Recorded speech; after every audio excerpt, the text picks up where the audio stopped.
اور یہ میری قیمتی زندگی کسی بھی کام نہ آ سکی، اور یہ سلطنت میرے آخری وقت میں بھی کیا کام آئے گی۔ اللہ تو چاروں طرف موجود ہے، لیکن میں پھر بھی بد نصیب ہوں، اور اب اللہ کے پاس جانے کا وقت قریب ہی آ گیا ہے، لیکن پھر بھی مجھے اللہ کی موجودگی اپنے پاس نہیں ہو رہی ہے، اور شاید میں بہت ہی زیادہ گناہگار بندہ ہوں، اسی لیے اللہ کو پسند نہیں آیا ہوں۔ اور بادشاہ اورنگزیب کے بیٹے نے جب اعظم نے یہ خط پڑھا تو فوراً ہی اپنے باپ سے ملنے کے لیے نکل پڑے۔ اپنے باپ کے پاس جا کر جب اس نے اپنے باپ کی یہ حالت دیکھی تو ان کو یقین ہی نہیں ہو رہا تھا کہ یہ وہی بادشاہ ہے جو پورے بھارت پر مغل پر راج کرنے میں کامیاب رہے، اور 1707 میں بادشاہ اورنگزیب کو یہ پورا یقین ہو گیا تھا کہ اب وہ زیادہ دن تک زندہ نہیں رہ پائیں گے، لیکن اتنی کمزوری اتنی بیماری میں بھی وہ 5 وقت کے ٹائم پر نماز ادا کرتے رہتے تھے۔ اور پھر 1707 میں 3 مارچ کے دن بادشاہ اورنگزیب کا انتقال ہو گیا تھا، اور وہ بادشاہ اس دنیا کو چھوڑ کر ہمیشہ کے لیے چلے گئے تھے۔ اور پھر ان کے بیٹے اعظم اور بیٹی زینت النساء نے دلی میں نہیں بلکہ اورنگ آباد، جس کو اب بدل کر سامراجیہ نگر رکھ دیا ہے، ان کو وہیں لے جایا گیا۔ بادشاہ کی یہ وصیت تھی کہ ان کے مرنے کے بعد ان کو وہیں دفنایا جائے۔ خلد آباد میں شیخ جیب الدین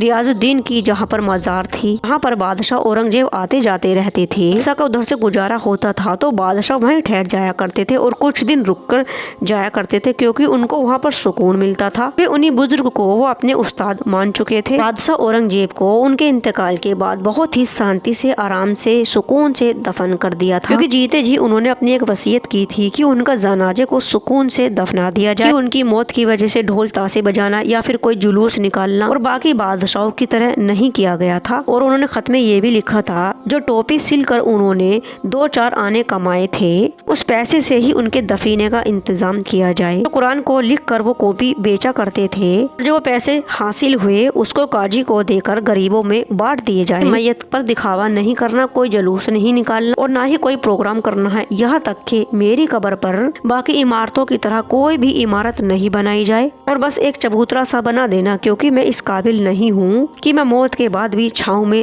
رہ سکوں۔ یہاں تک کہ میرے چہرے کو بھی کور نہیں کرنا، کیونکہ میں اللہ کا دیدار کھلے چہرے سے ہی کرنا چاہتا ہوں۔ اور اس وجہ سے ہی بادشاہ نے دوسرے بادشاہوں کی طرح سے ہمایوں کا مقبرہ، اکبر کا مقبرہ، شاہجہاں کا مقبرہ ایسا بالکل نہیں بنا جائے، جبکہ اور بادشاہوں سے بھی زیادہ اس بادشاہ نے جنگ لڑی تھی اور ان سے بھی زیادہ طاقت ان بادشاہ کے پاس تھی، لیکن پھر بھی ان کی آخری خواہش کتنی سمپل تھی اور نارمل تھی۔ اور آپ اسی بات سے اندازہ لگا سکتے ہیں کہ ان کی قبر کتنی عام انسانوں کی طرح ہی ہے، کہ ان کی قبر کے اوپر کوئی مقبرہ تو دور کی قبر کے اوپر چھاؤں تک نہیں ہے، اور مٹی کی قبر کے پاس بس ایک چبوترا ہے جس کو بادشاہ کے کہنے پر ہی بنوایا گیا تھا، اور ان کی مٹی کی قبر عام انسانوں کی طرح ہی ہے۔ اور جو بادشاہ کی قبر کے پاس عمارتیں بنی ہوئی ہیں، وہ عمارتیں ان کی قبر کے اوپر نہیں ہیں، بلکہ نہ ان کی قبر کی شان کی وجہ سے ہیں، بلکہ وہ تو برابر میں مسجد کی وجہ سے موجود ہیں۔ اور ان صوفی کا مقبرہ بھی جو بادشاہ اورنگزیب کے گرو تھے، یہاں تک کہ بادشاہ کی قبر کے پاس تو جالیاں بھی موجود نہیں تھی، اور یہ انگریزوں کی حکومت میں بعد میں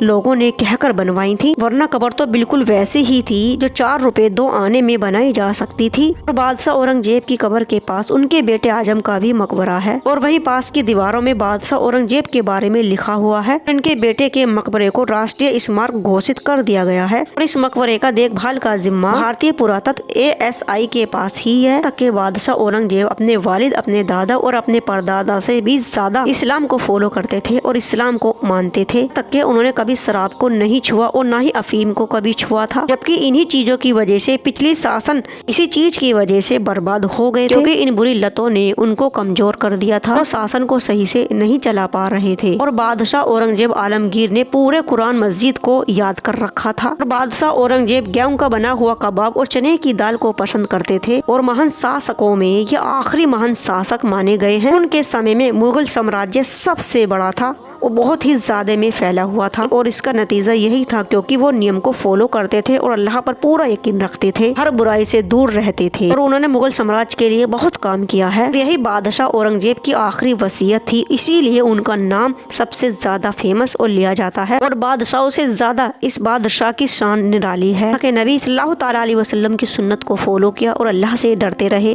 نماز کی پابندی کرتے رہے۔ اگر یہ ویڈیو، یہ ہماری نالج آپ کو پسند آئی ہو تو پلیز لائک کرنا، کامنٹس کرنا، شیئر کرنا اور چینل کو کرنا subscribe. Thank you for watching. اللہ حافظ۔